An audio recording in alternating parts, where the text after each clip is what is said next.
It was the 1992 Olympics in Barcelona. 65,000 fans streamed into the stadium, and millions more were viewing from around the world as 19-year-old Derek Redmond's race time finally approached. After years of training and severe injuries, Derek was ready to realize his lifelong dream of earning a gold medal in the 400-meter dash. He knelt down into position, the gun fired, and Derek shot off in an unbelievable start. He was at a world record time when he saw the finish line. Derek was a definite win. And then it happened. Derek heard a pop. He felt an excruciating pain in his leg. His Achilles tendon had just torn, his leg shaking. He started hopping on one leg, and then he fell to the track, screaming in agony.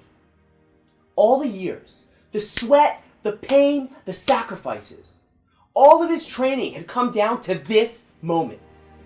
And as he laid there on the ground in agony, he watched the other runners run past him, and he knew his dream was dead. The paramedics rushed to Derek with a stretcher, but he waved them off. No way! I'm not getting on the stretcher. I'm finishing this race.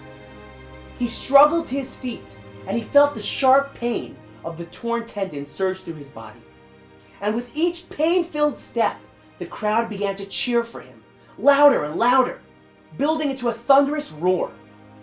But after exhaustive efforts, he was still far from the finish line. And then, from the top of the stands, a man is rushing through the crowd. He reaches the bottom of the stands, he jumps over the railing, he dodges an Olympic security guard, and ran onto the track. He finally reaches Derek, and he wraps his arm around his waist. Derek initially tried to push him away, but then he heard his father say, "Derek, it's me. You don't have to do this." "Yes, I do," Derek said. "Well then," his dad said, "we're going to finish this together." Derek put his arms around his father's shoulders and they sobbed. Together, arm in arm, father and son struggled toward the finish line, with 65,000 people cheering, clapping, and crying. Derek was determined to keep going, despite not knowing what good could possibly come from completing the race.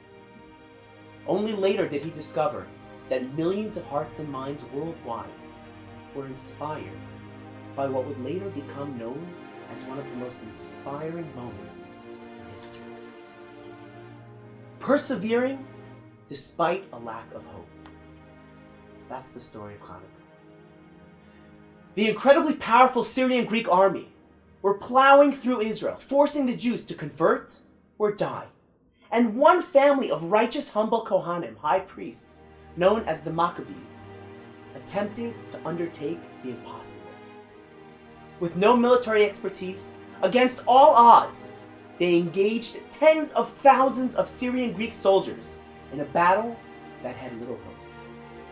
They fought because of what they believed in, without knowing how or even if they would succeed.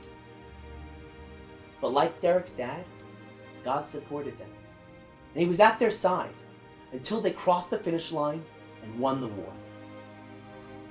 We all have dreams. We have dreams we want to achieve.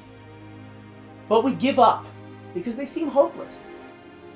Perhaps it's mending a relationship, starting a new career, or even becoming a more patient person. This Hanukkah, choose something you really want to accomplish. Identify what's holding you back, and then in spite of it, do it anyway. And then look to God to help you cross the finish line. Happy Hanukkah.